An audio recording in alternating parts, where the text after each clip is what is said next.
come to everybody. Previously, we have been looking at the UK, the US, Japan and France, their administrative systems.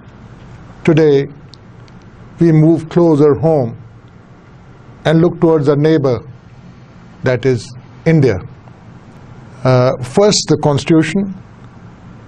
The Constitution of India, which came into effect on 26 January 1950, states in its preamble that India is a sovereign, socialist, secular, democratic republic. A complete, comprehensive list of adjectives describing India. Socialist, secular, democratic republic. A huge nation. The second last populous nation in the world after China. With a lot of states. And perhaps, definitely amongst the biggest 10 economies of the world. And of course, they say the biggest democracy. So how are they managing their affairs? What are the salient features of their administrative system? We would, of course, like to look at that.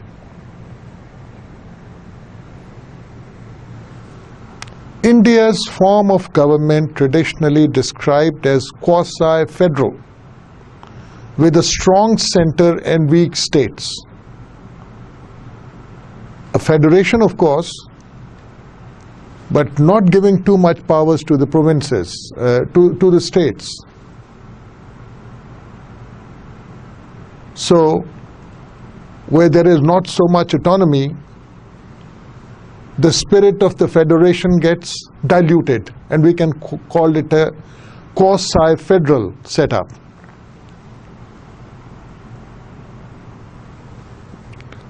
There might be this need to keep everyone together and under control by the federation assuming more powers. That might be the logic behind it. In any case, over time this has been eroded, and the system is becoming increasingly more federal. There have been political changes, the states have been clamoring for more powers. There have been very successful chief ministers in the states who delivered very well. And of course, the economy has been growing at a very respectable rate. And India is a very diverse nation. And as such, with so much of ethnicity, ethnic backgrounds, religious backgrounds of the people living there, the social change is bound to be one of the factors to be taken into consideration as the polity moves on. So there has been this trend towards the states assuming more power.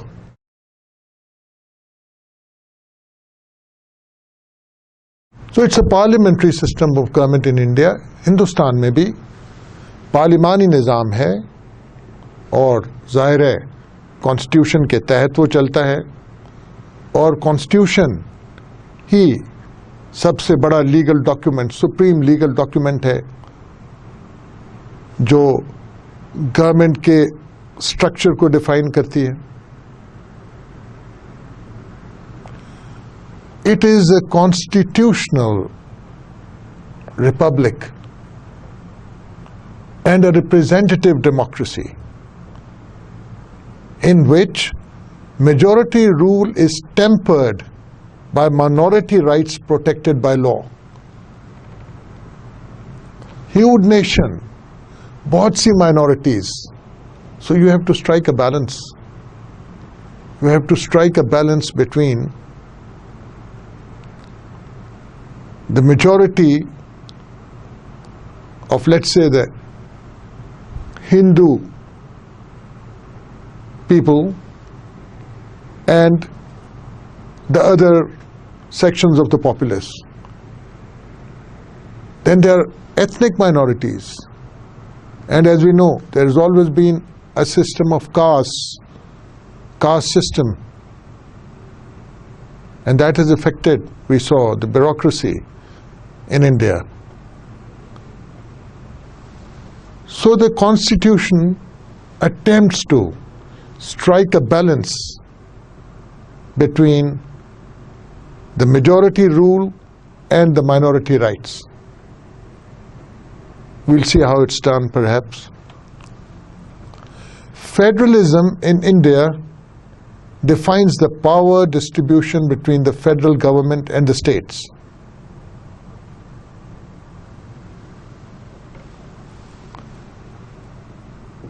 Naturally, there has to be a subdivision of powers, and there is a listing of what the states can do and what the federation can do, which has over a period of time also undergone some changes. The government abides by constitutional checks and balances.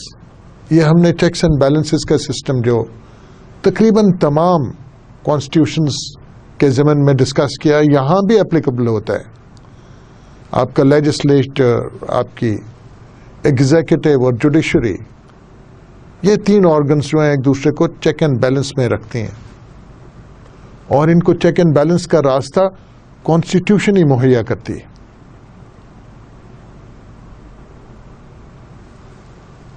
So on one hand, we have a division of powers between the federal government and the states, like we have in the United States of America.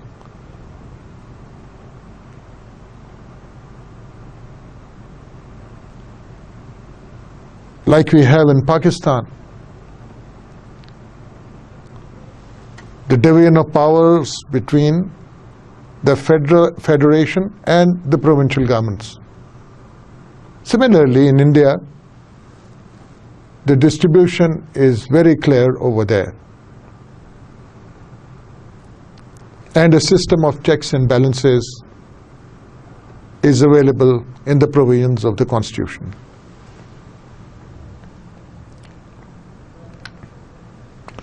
The executive in India, as we all know कि हिंदुस्तान में president की ceremonially post है.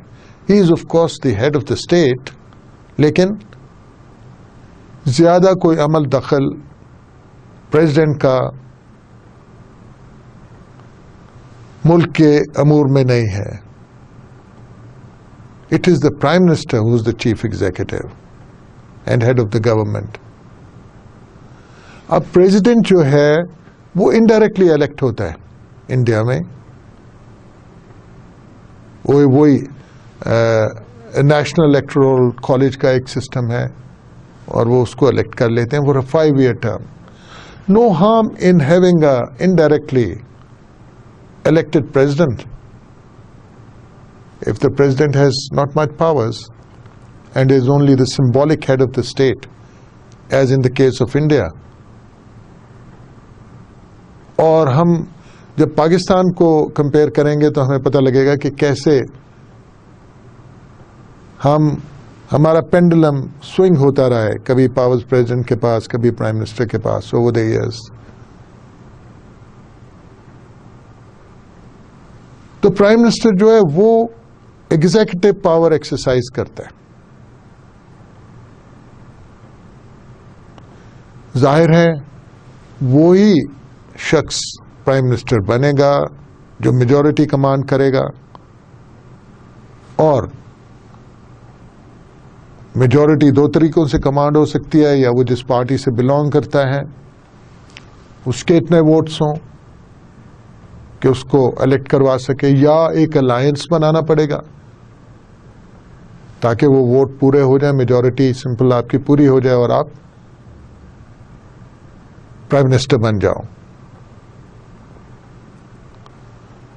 So this is all happening in the lower house, in the Lok Sabha, which elects the Prime Minister. Or, of course, the formal appointment of the Prime Minister is by the President, who is naturally the head of the state. The executive branch of the Indian government consists of the President, the Vice President, and the Council of Ministers. The Cabinet being its executive committee, headed by the Prime Minister. So we have a Prime Minister and his Cabinet running the affairs of the state. But when we talk about the concept of the executive, it is not just the ministers and the Prime Minister, it is the Council of Ministers and also the President and the Vice President.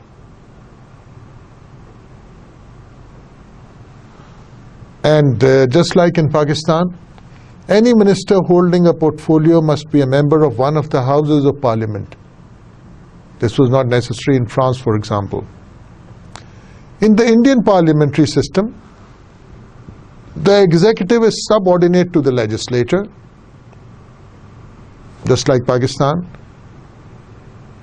The supreme body is the legislature because it has been directly elected by the people.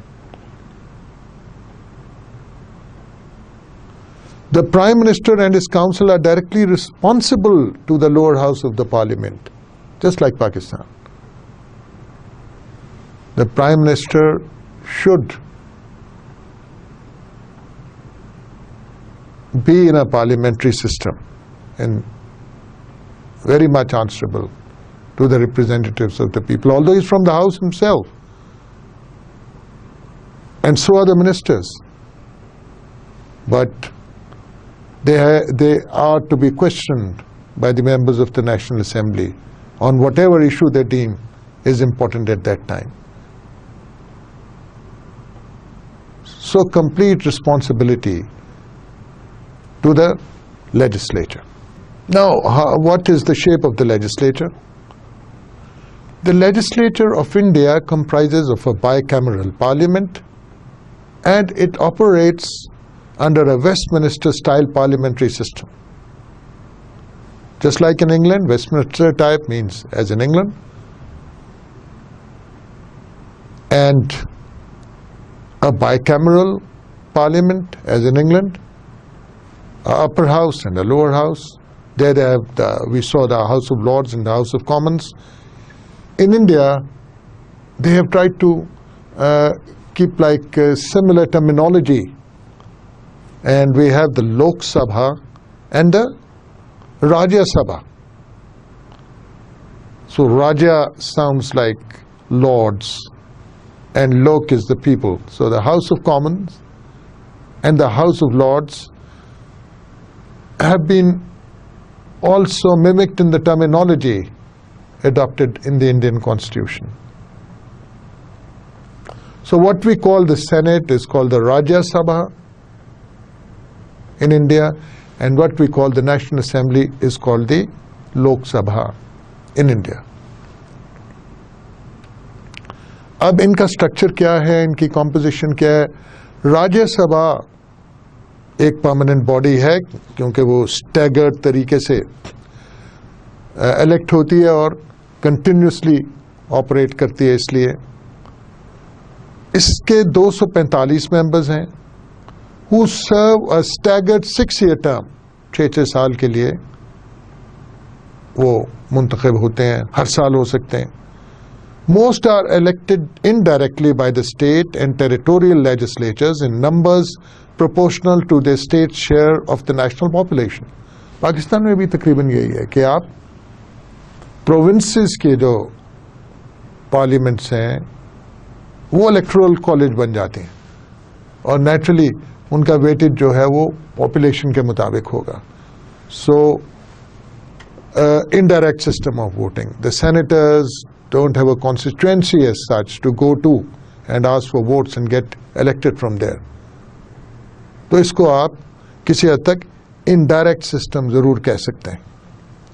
हमारे यहाँ भी यही है, upper house का, senate का system. Lok Sabha, the real powerful body,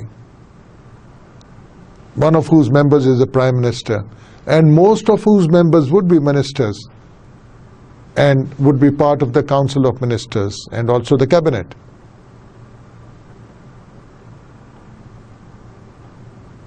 In our case, all ministers are included in the Cabinet. But in India, there is the Executive Committee of the Council of Ministers, because there must be so many ministers, so a smaller cabinet.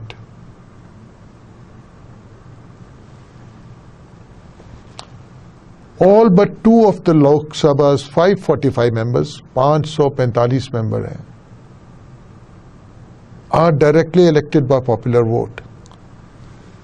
Popular vote means one man, one vote, universal suffrage. Everyone has the right to vote.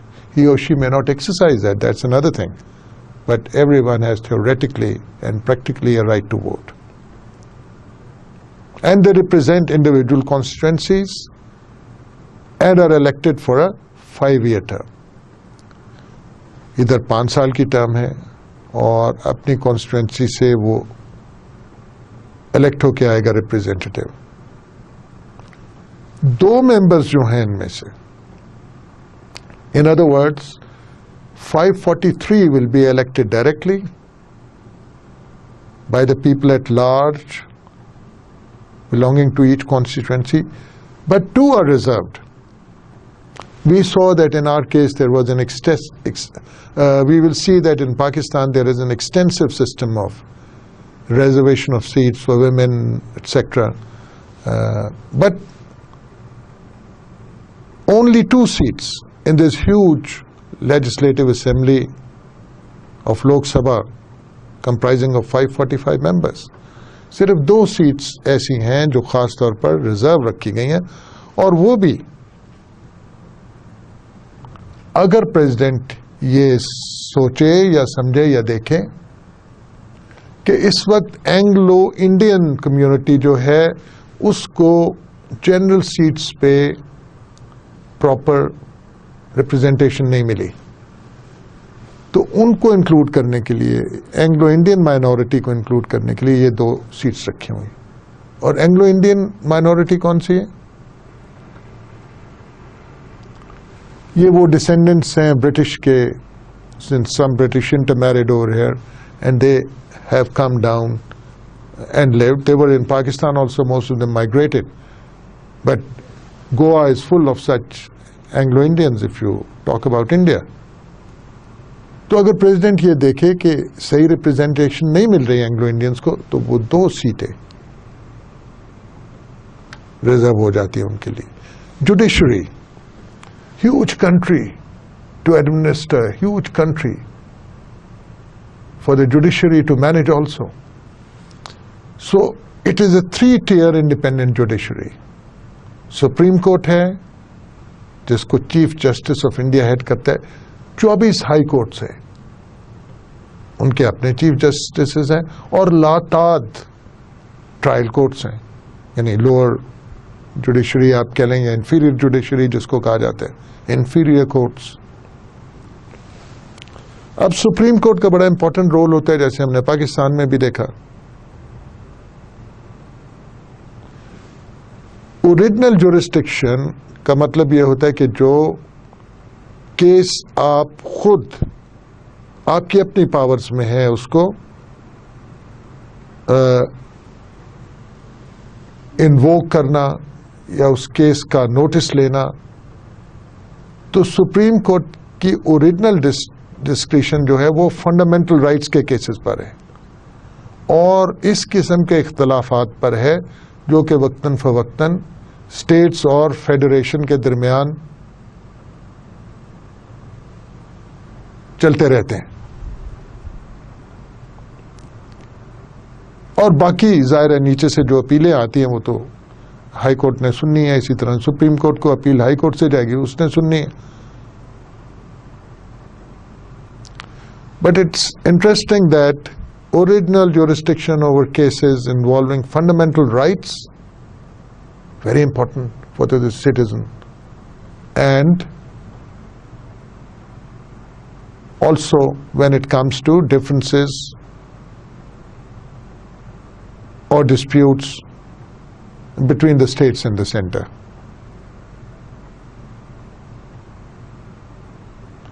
And that power which is available to all Supreme Courts in the world, the highest judicial forum is supposed to interpret the Constitution. So similarly, in the Indian setup, the Supreme Court has the power to declare any law or rules as being contrary to the spirit of the Constitution or to the letter of the Constitution and strike them down,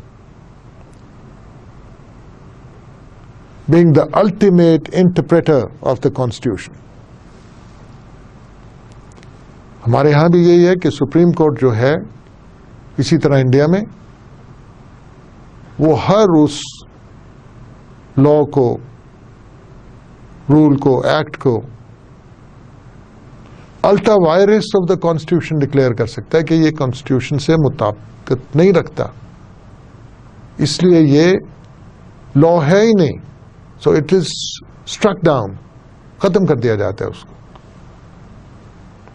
So we see this check and balances system. And now we'll come to the services in India. All India services. All India services are those services which are common to both central and state governments. ये ऐसी services हैं जो हमारे यहाँ भी ऐसे हैं, उनके अफसरान जो हैं फेडरेशन में भी सर्व कर सकते हैं और स्टेट में भी कर सकते हैं. हमारे यहाँ भी ऐसी सर्विसेज हैं जिनके अफसरान स्टेट्स में भी सर्व कर सकते, प्रोविंसेस में भी सर्व कर सकते हैं, और they can also serve in the federal government.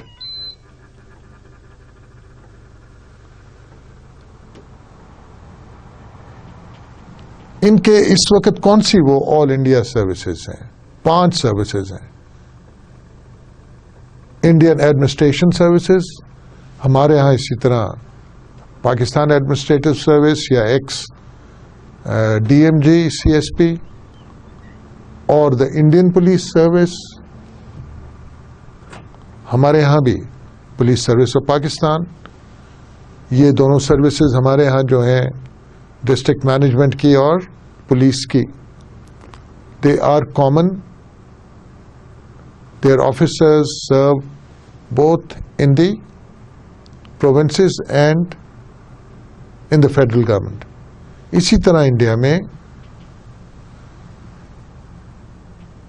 Services जो हैं एडमिनिस्ट्रेशन की और पुलिस की,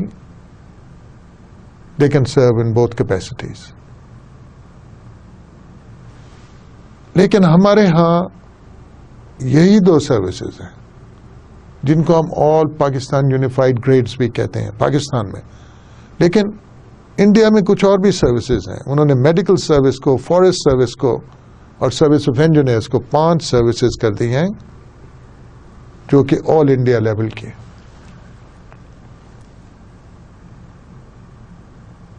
so a more ambitious scheme of things here, wanting to bring in the engineers and the doctors to a higher level by making them part of the all India services. So when you are basically a all India or a all Pakistan service, the civil services of Pakistan as we say, then you are bound to rise higher than when you are in the provincial government, if you are a provincial government employee or a civil servant with the provincial government. So if you include some service or you add some service, these were added over a period of time. Initially, like in Pakistan, only administration and police services were all India services. So when you add another service into this list, it raises the level of that service. It raises the status of that service and people are attracted to it. So 5 All India services here. Now foreign service is apart from this. All India services form a single service with common rights and status and uniform scales of pay throughout the country. So we do know that in India and Pakistan, we are following the rank system of classification. As do the British, we got it from them.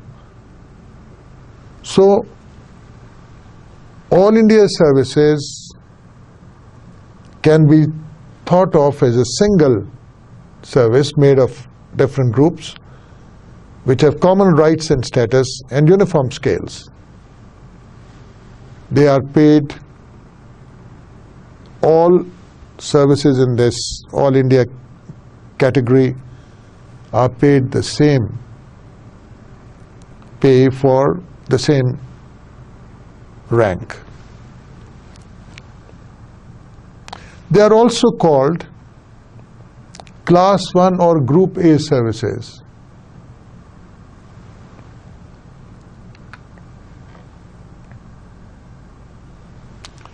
And then they have 3 categories: a super time scale, a senior scale, and a junior scale. So those who join the service initially would join it in the junior scale. With passage of time, आप जब ये service join करेंगे all India service, तो सबसे पहले आप junior scale में आएंगे. उसके बाद वक्त के साथ साथ आप सीनियर स्केल में चले जाएंगे. And when you are done with your senior scale, you can go to a super time scale, जो कि सबसे ज्यादा सीनियर लेवल के ऑफिसर्स के लिए है, जिसमें एडमिनिस्ट्रेटिव सेक्रेटरीज शामिल होते हैं.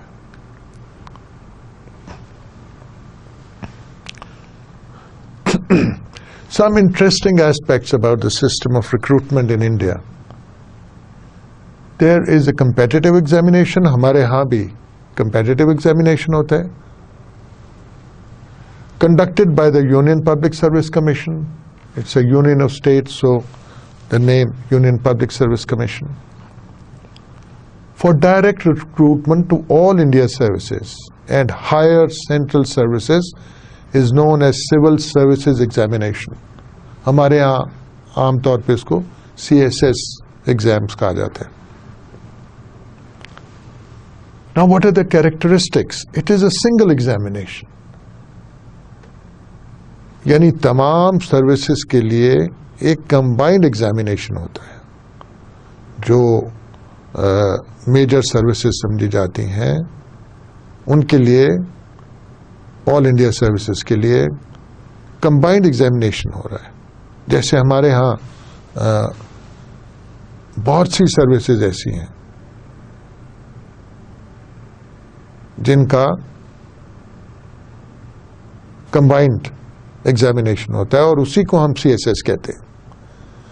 हमारे यहाँ नेशनैलिटी ज़रूरी है कि पाकिस्तानी हो. वहाँ भी for both IAS and IPS a candidate must be a citizen of India. यानी अगर आपने इंडियन एडमिनिस्ट्रेटिव सर्विस ज्वाइन करनी है या इंडियन पुलिस सर्विस ज्वाइन करनी है तो आपको इंडियन सिटीजन होना लाजमी है. Very interesting. Now, for the other services, the candidate must be either citizen of India or of Nepal or of Bhutan or a refugee who came to India before 1962. We have no such classification. We can't have nationals of other countries. We don't allow nationals of other countries. But some say that because India would like Nepal and Bhutan to be of a protectorate kind of a status, hence it is inserted this provision that Nepalese and Bhutanese can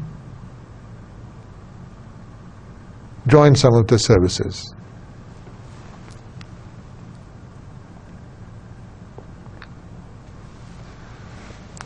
Now, all India services are a separate thing, and central services are a separate group of services. The personnel of central services work under the exclusive jurisdiction of the central government. Most of them are controlled and managed by their respective ministries. The central services consist of the central civil services and the general civil services. ये एक और किस्म की पहले तो हमने देखा all India service का कॉन्सेप्ट आया, अब उसके अलावा बाकी मानदा जो है उसको हम सेंट्रल सर्विसेज कह रहे हैं. अब ये जो है सिर्फ फेडरल गवर्नमेंट में, सेंट्रल गवर्नमेंट में काम करते हैं. They won't and they cannot work in the states. Or most of them are controlled and managed by their respective ministries. हमारे यहाँ भी यही होता है कि अनलेस कोई एक्सेप्शनल केस डेपुटेशन में प्रोविंसेस में जाए, जो लोग मिनिस्ट्रीज में जाते हैं और भर्ती होकर मिनिस्ट्रीज में जाते हैं वो मिनिस्ट्रीज में ही काम करते हैं या फेडरल गवर्नमेंट के किसी और ओहदे पर जा सकते हैं, प्रोविंसेस में नहीं.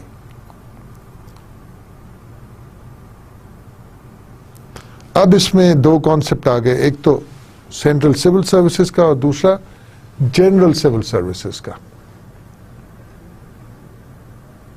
Then there are 4 groups, group A, group B, group C, group D in the services. और वो उनमें उन्होंने क्लासिफिकेशन रखी हुई है सब्जेक्ट वाइज, प्रोफेशन वाइज के कौन से में ग्रुप में कौन कौन लोग शामिल होंगे.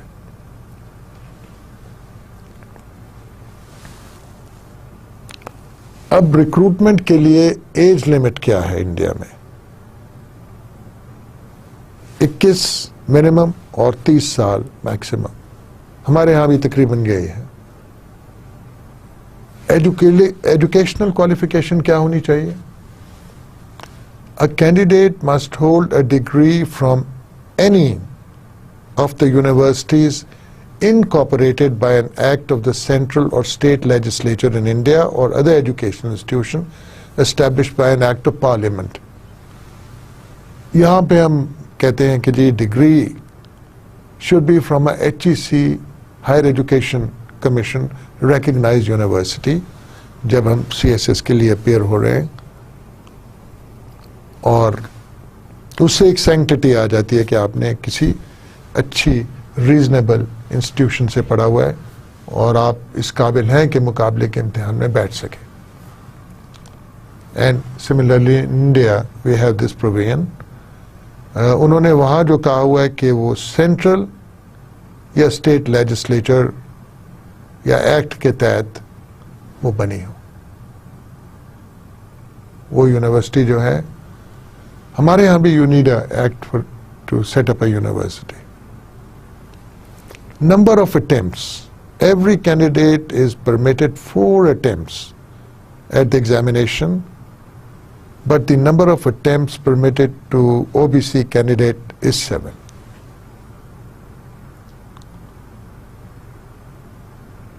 पाकिस्तान में आपको पता है कि 3 अटेम्प्ट्स हैं.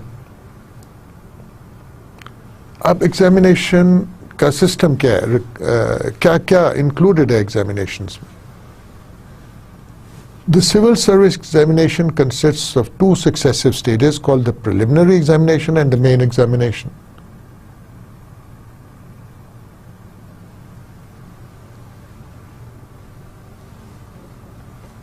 ये अब थोड़ा सा डिफरेंट है हमारे यहाँ से. यानी जब मेन एग्जामिनेशन आया हुआ तो जो प्रिलिमिनरी एग्जामिनेशन है, दैट अगर आपने उसको पास कर लिया है और आपका एक खास रेंज में आ गए तो that confers upon you the right to enter the service. यानी उस एग्जामिनेशन से, पहले एग्जामिनेशन से आपने सर्विस तो एंटर कर ली. अब किस सर्विस में जा रहे हैं आप, उसके लिए एक सेकंड एग्जामिनेशन है. सो unlike Pakistan where we have a single examination for all those occupational groups, those groups of services which are with the Federation. We'll be discussing all this in detail when we look at the Pakistani system following this. So, over here, 2 examinations, India में 2 examinations, Pakistan में 1 examination. और उसके बाद interview तो common है, हमारे यहाँ भी अच्छा खासे इंटरव्यूज होते हैं सिविल सर्वेंट्स के लिए, इंडिया में भी ऐसे ही है. Interview test, it aims at assessing personal suitability of the applicant for a career in civil services. और पहले हम जो वो merit system और types of bureaucracies discuss करते रहे हैं and the type of individuals who should be civil servants to run a country successfully. उसी की बात, उसको जांचने के लिए इंटरव्यू बहुत अच्छा टूल है और यहाँ रखा गया है. इसलिए वो कह रहे हैं the qualities judged by an interview test include mental alertness, critical powers, critical analytical powers, and the ability to work under stress, logical exposition, how logical you are in your approach, बहुत important होता है जब आप किसी crisis में से गुजर रहे हो. फॉर एग्जाम्पल लीडरशिप क्वालिटीज बहुत इंपॉर्टेंट होती हैं हर वक्त, खास तौर पे क्राइसिस में. And moral integrity, last but not least, moral integrity.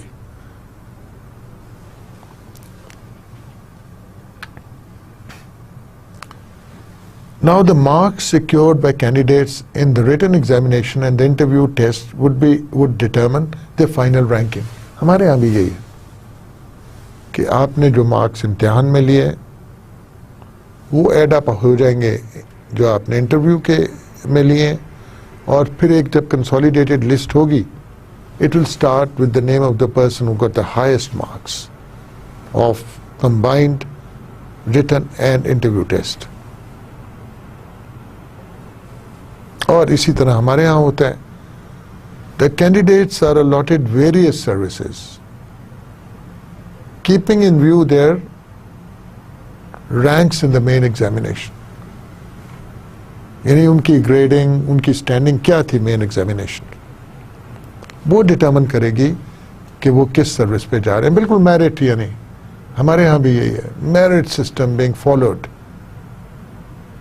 The one who gets a higher position gets the service of his or her own choice in Pakistan.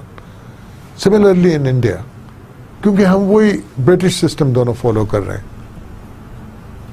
Then the Union Public Service Commission submits the list of the successful candidates arranged in the order of merit to the Ministry of Personnel. So now there is a Ministry of Personnel who is going to do something. The Ministry of External Affairs gets the first choice to choose the required quota for the Indian Foreign Service. Very interesting. They want the best brains to go into the foreign service. In our case it is not so. It depends on an individual's choice. You have to opt for certain services. आप एक list बनाते हैं कि मेरी पहली ये है preference, और वो इंडियन फॉरेन सर्विस शायद ना हो, वो कस्टम सर्विस भी हो सकती है, टैक्सेशन सर्विस भी हो सकती है. लेकिन यहाँ जो सिस्टम है तो इंडियन फॉरेन ऑफिस जो है वो सबसे पहले उस लिस्ट को देखेगा, भाई मुझे कौन से लोग इसमें से चाहिए. तो apparently this is a system which puts the best brains to work as diplomats for India. So a little superior than the administrative services because they come next. After that फिर इंडियन फॉरेन सर्विसेज के लिए जब ministry of external affairs ने choose कर लिए लोग, तो उसके बाद बारी आ जाती है इंडियन एडमिनिस्ट्रेटिव सर्विसेज की. तो गोया एक किस्म का Indian administrative services inferior to the foreign service समझी जा रही है इस स्कीम ऑफ थिंग्स में. हमारे यहाँ नहीं. हमारे यहाँ आप पुलिस के लिए आप कर देते हो या डिस्ट्रिक्ट मैनेजमेंट के लिए कर देते हो, it's up to you. And generally people have been opting for other services rather than the foreign service as their first preference. तो दो तरीके हैं IAS के ऑफिसर्स के सिलेक्शन के या अपॉइंटमेंट के. एक तो डायरेक्ट, वो हमने बात कर ली कि एक ओपन कम्पिटिटिव एग्जाम होगा, लिस्ट बनेगी अकॉर्डिंग टू मेरिट, उसमें से IAS वाले IAS में चले जाएंगे. लेकिन indirect recruitment, that is promotion of officers by special selection from those holding gazetted post under state governments. यानी आप स्टेट गवर्नमेंट्स को भी एक आपने प्रमोशन का कोटा दिया हुआ है कि आपके अफसरान भी central services, all India services में आ सकते हैं. हमारे यहाँ भी ऐसे ही है. Some provincial officers who are working for the provincial governments do make it to the federal government and become absorbed as federal government employees. Now a very important institution, the Union Public Service Commission. The Union Public Service Commission is the central recruiting agency in India. Recruiting agency, and similar is the situation in Pakistan. We have been talking about this role of the central personnel agencies in all those countries. And now we see that in India and Pakistan, we have two organizations dealing with this. That is the Union Public Service Commission and the Personnel Management Services we talked about before, like the establishment division in Pakistan. So the UPSC is an independent constitutional body in the state that is directly created by the Constitution of India. बिल्कुल पाकिस्तान में भी यही for the FPSC. The Constitution contains elaborate provisions regarding the composition, appointment and removal of members, powers and functions and independence of USPC. We also have the same, maybe not so elaborate provisions, but the setting up of the Federal Commission is described in fair amount of detail in our Constitution. एक और चीज जो यहाँ लिखी हुई है, which does not happen most of the time, and perhaps there is no provision in Pakistan. The UPS can also serve the needs of a state on the request of the governor and with the approval of the President of India. कि अगर कहीं UPS से कोई भी state मदद मांगती है recruitment matters में या अलाइड मैटर्स में, तो वो उसको देने के पाबंद है according to the constitution, of course with the permission of the president. UPSC का एक चेयरमैन होता है और बाकी मेंबरान, और प्रेसिडेंट उनको अपॉइंट करता है, प्रेसिडेंट ऑफ इंडिया उनको अपॉइंट करता है. अब कॉन्स्टिट्यूशन में ये नहीं लिखा हुआ कि कितने मेंबरान होंगे कमीशन के, वो प्रेसिडेंट के डिस्क्रिप्शन पे छोड़ दिया. तो वक्तन फवक्तन प्रेसिडेंट इसको चेंज भी कर सकता है. आमतौर पे 9 से 11 मेंबरान इंक्लूडिंग द चेयरमैन होते हैं कमीशन के, और हमारे यहाँ भी तकरीबन यही तादाद है, 10 के करीब है इस वक्त. Independence, extremely important for any recruiting agency if it's got to ensure that merit is being followed. And the Union Public Service Commission and the Federal Public Service Commission are actually watchdogs as far as merit is concerned. The Constitution has made the following provisions to safeguard and ensure the independent functioning of UPSC. What are they? The chairman or a member of the UPSC can be removed from office by the President only in the manner and on the grounds mentioned in the Constitution. Not easy. It has to follow a long process. There have to be tangible reasons for such a removal. The conditions of the services of the chairman or a member are determined by the president. So at the highest level.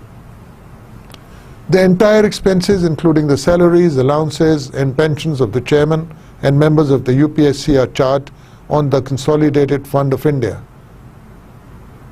So,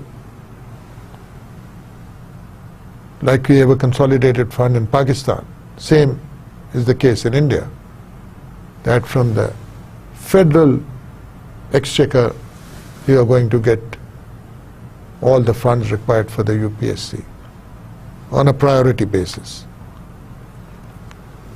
So what does the UPSC do? क्या क्या काम करती है Union Public Service Commission? It conducts examinations, जो हमने पहले बात की ऑल इंडिया सर्विसेज के लिए.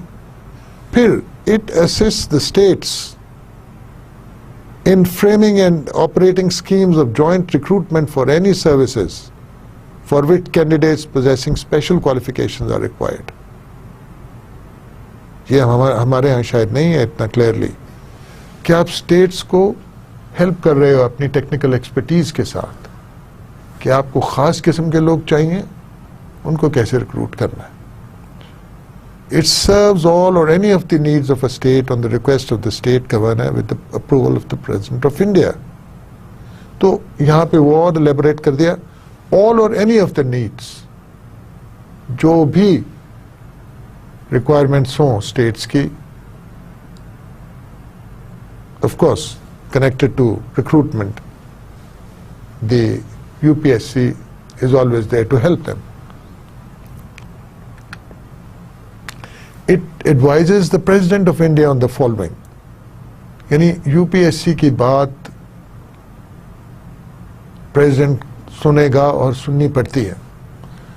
All matters relating to methods of recruitment to civil services, अगर कोई changes लाने हैं, reforms लाने हैं, the principles to be followed in making appointments to civil services and posts and making promotions. यानी आपने रातों रात एक बंदे को किसी ऑर्गेनाइजेशन का हेड नहीं लगाना. आपने अच्छी तरह स्क्रूटनी करके एक खास प्रोसीजर फॉलो करके फिर आप जाके बंदे को अपॉइंट करेंगे on a particular post. It might be head of a big public sector organisation. Also in making promotions the principles have to be followed. और क्या एडवाइस करती है यूपीएससी प्रेसिडेंट को? Suitability of candidates for appointment to civil services and post and on all disciplinary matters affecting a person serving under the government of India. ये भी उसके ambit में आ रहा है कि आपने डिसिप्लिन मैटर्स में भी आप एडवाइस कर सकते हो प्रेसिडेंट को. This does not happen in Pakistan. The commission has been visualized as the watchdog of merit system in India. Recruitment वो करती है, लेकिन इसका काम classification of services, pay और service conditions और training वगैरह नहीं है. हमारे यहाँ भी यही है. Establishment division करती है ये काम हमारे यहाँ. The role of UPSC is not only limited, but also recommendations made by it are only of advisory nature. यानी जो भी recommendations UPSC कर रही है competent authority को, वो advisory है, binding नहीं है. The emergence of Central Vigilance Commission in 1954 affected the role of UPSC in disciplinary matters. यानी जो Vigilance Commission थी उसने वो रोल रिज्यूम कर लिया डिसिप्लिन करने का एम्प्लॉइज को.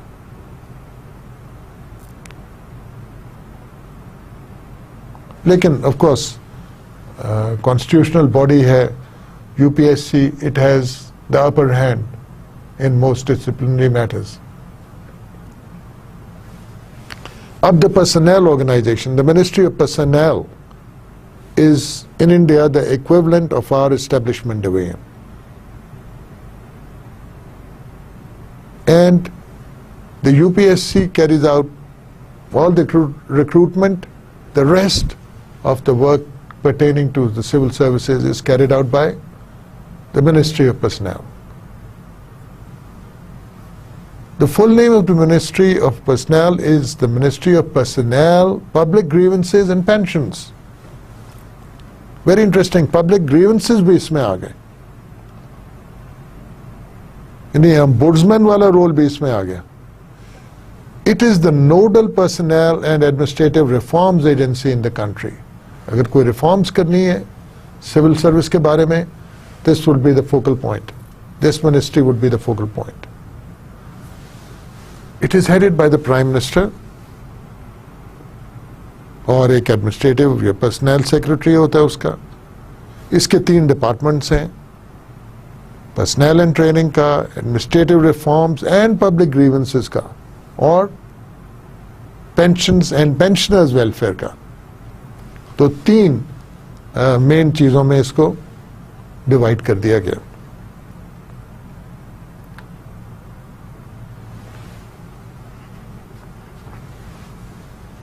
फिर आगे कुछ अदारे हैं जो एफिलिएटेड हैं, यानी you can't say that the union public service commission works under the control, the administrative control. Otherwise it's independent, it's a constitutional body. So administrative control of the Union Public Service Commission, एक और है Staff Selection Commission. This is for the lower employees. Public Enterprises Selection Board for the state-owned enterprises, इन्होंने अलहदा बनाया हुआ है. फिर Central Vigilance Commission, इसकी हमने बात की थी कि जो डिसिप्लिन करती है. Central Bureau of Investigation इधर आ गया. Central Administrative Tribunal जो रिलीफ देता है सिविल सर्वेंट्स को who feel aggrieved.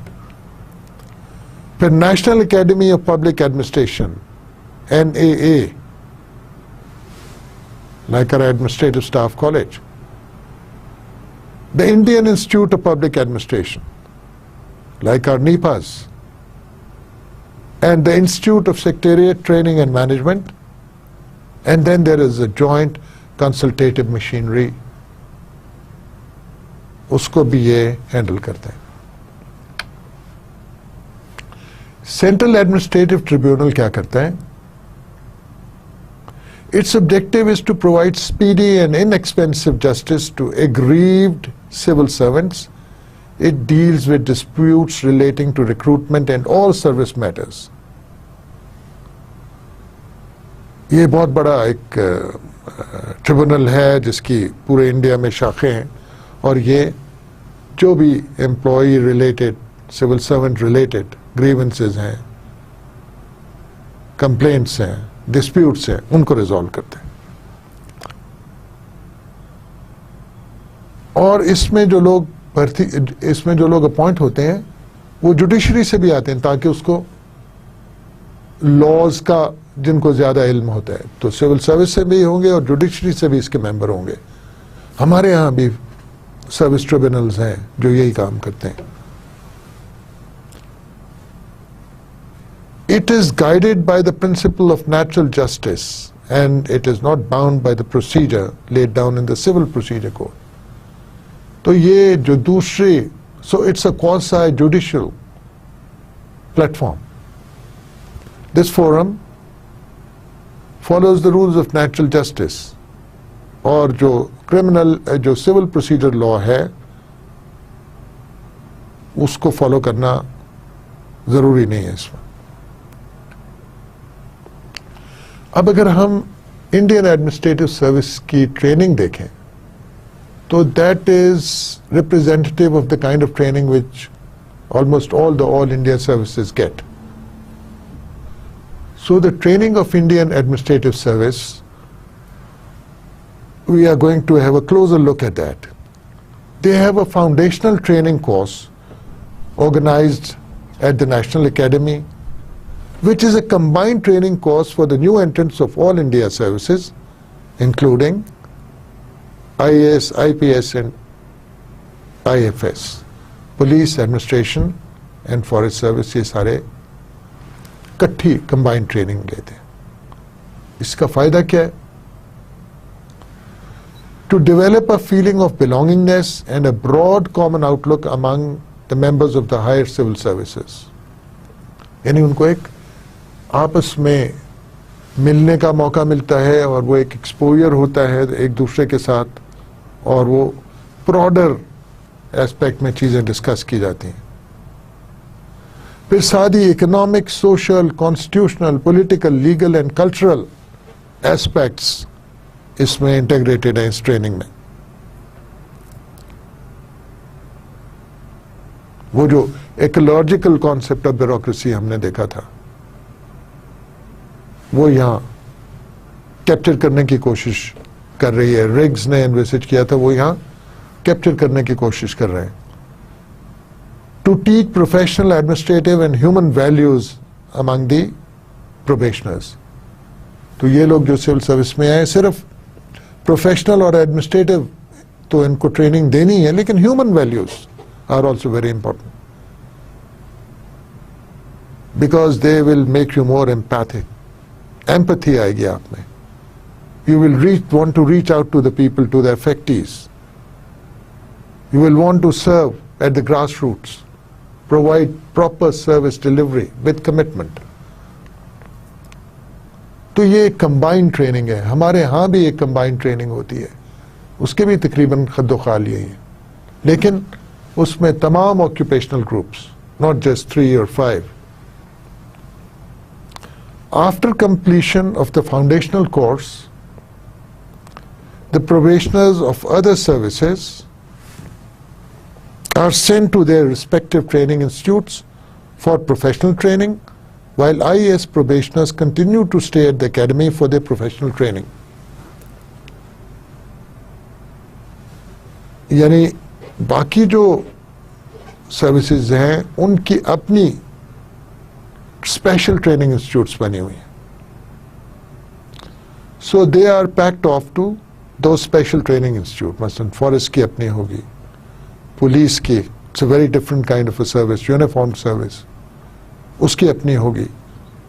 तो इन तमाम लोगों को अपने अपने इंस्टीट्यूट्स में भेज दिया जाता है स्पेशलाइज्ड ट्रेनिंग के लिए। They are called the specialised training institutes. हमारे यहाँ भी ऐसे ही होता है। हमारे यहाँ जितने भी ऑक्यूपेशनल ग्रुप्स हैं, टैक्स वाले अपने इंस्टीट्यूट में चले जाते हैं, इसी तरह पुलिस वाले इस्लामाबाद में नेशनल पुलिस कॉलेज में आ जाते हैं या सियाला में आ जाते हैं।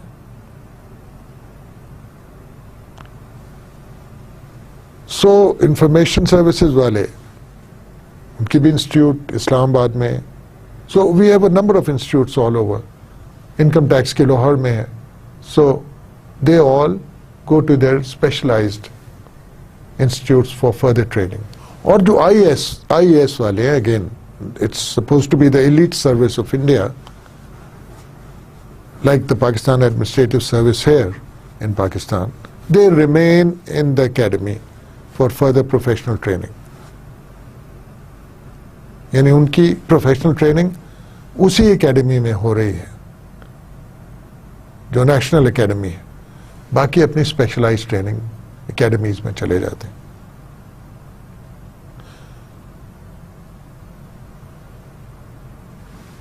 इसकी थोड़ी सी अगर हम देखें, टोटल ट्रेनिंग जो है खासी लंबी है। This add ups to 24 months. So they used to start off from the staff college at Shimla, और यही जो स्टाफ कॉलेज है ये रिफ्रेशर कोर्सेज भी फ्रॉम टाइम टू टाइम कराता रहता है। तो अब आप देखिएगा कि एक इंडियन एडमिनिस्ट्रेटिव सर्विस के मेंबर की जो ट्रेनिंग है, it is for 2 years, a long training. We don't have such a long training. We just have about a year long training, maybe even less, for the district management or the Pakistan Administrative Services.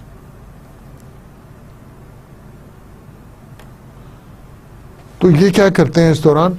हमने देखा था कि France में भी अच्छी खासी लंबी training होती थी, जापान में, and they had their own breakup of what they do during that training.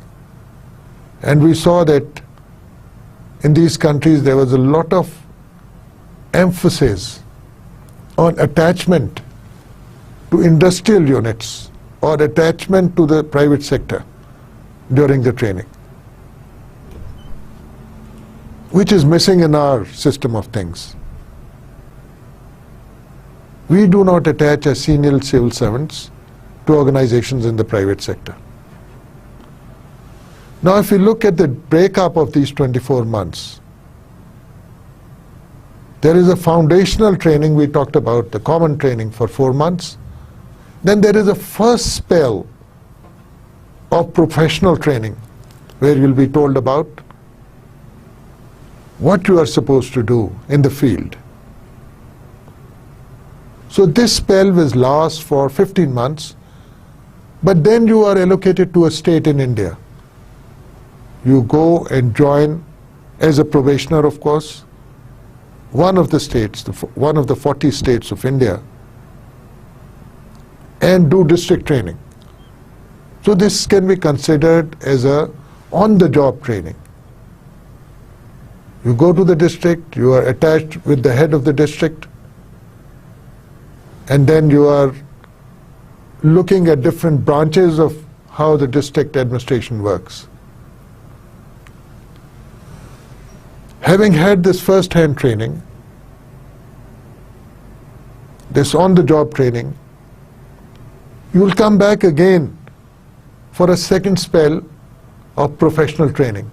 So this is where you consolidate whatever you have learned, both in the first professional training spell and the district attachment.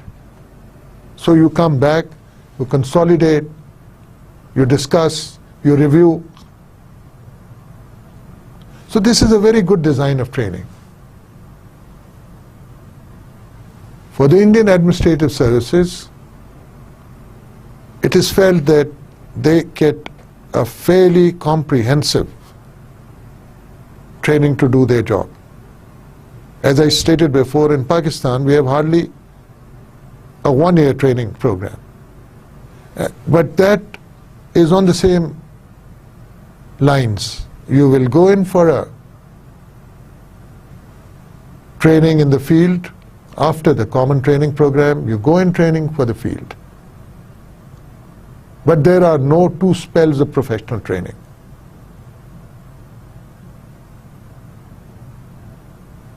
So not much of consolidation of what you have done, of what you have learned in our setup. And as far as other groups are concerned in India,